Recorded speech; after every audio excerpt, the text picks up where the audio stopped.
And so this is how living memory works. Now, take all that and apply it to the Scriptures. Jesus, 30 AD, dies, rose again, ascended into heaven. For at least about 100 to 150 years, you have this kind of memory present in your church.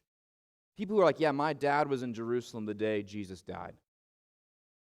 But as this generation starts to die, this is why the Scriptures become so important.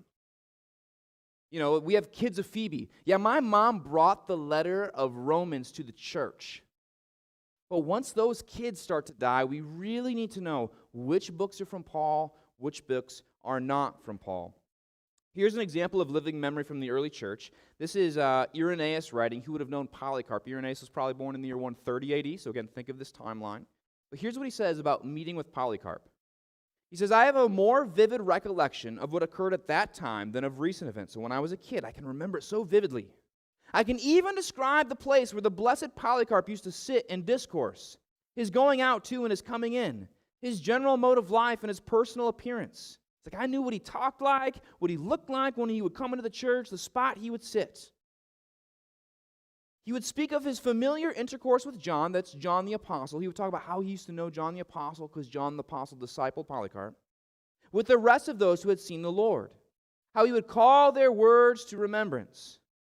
And whatever things he heard from them respecting the Lord, both with regards to his miracles and his teaching, Polycarp having thus received information from the eyewitnesses of the word of life, he would recount them all in harmony with the Scriptures. These things I listened to attentively, and treasured them up not on paper, but in my heart, and I am continually by God's grace revolving these things accurately in my mind.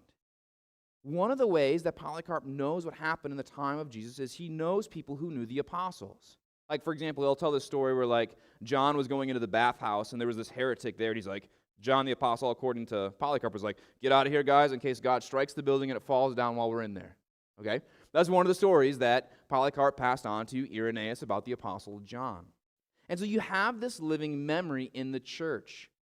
But again, as people start to die, as the eyewitnesses die, we need to know which books are really from the apostles. It becomes very important. There's a second thing that begins to happen. It is the persecution of the church.